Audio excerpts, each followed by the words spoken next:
दोस्ती जन्म जन्मांतर की होती है और उसी दोस्ती से एक समय पर पैदा होती है सच्ची मोहब्बत।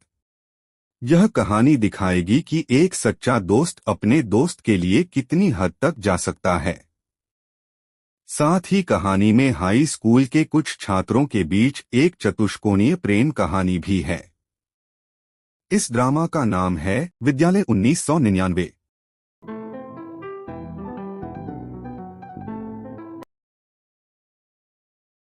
ड्रामा की शुरुआत में हम देखते हैं कि कहानी का नायक आर्या स्कूल की खिड़की के पास बैठा है और एकटक कहीं खोया हुआ सा देख रहा है।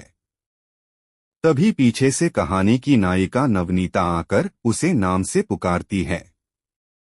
नवनीता की आवाज सुनकर वह पीछे मुड़ता है। तब हम अंकिता नाम की लड़की को देखते हैं।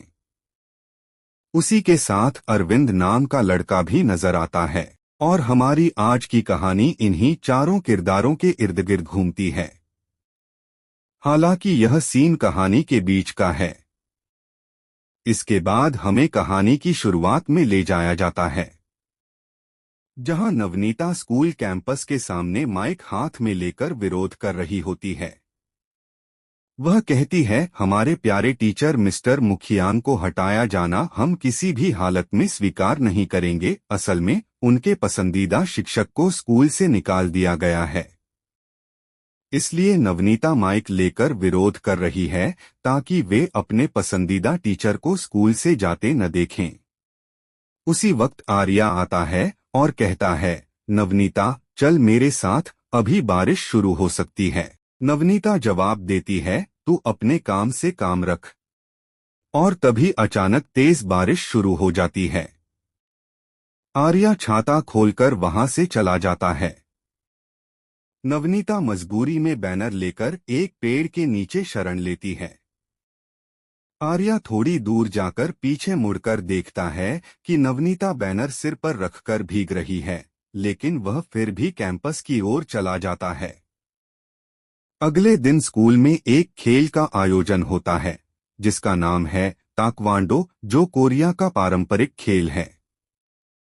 खेल के एक पड़ाव पर आर्या की बारी आती है। तभी उसका दोस्त तुर्या आता है और कहता है, अंकिता बैठी है, उसे दिखा अपनी ताकत। आर्या अंकिता को देखकर बहुत कॉन्फिडेंस में आ जाता है, लेकिन जैसे ही वह कूदने के लिए दौड़ता है, वह अचानक सभी लड़कियों के बीच अंकिता को किसी और रूप में कल्पना करने लगता है।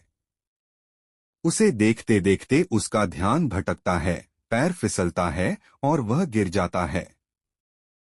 यह देखकर सब हंसने लगते हैं।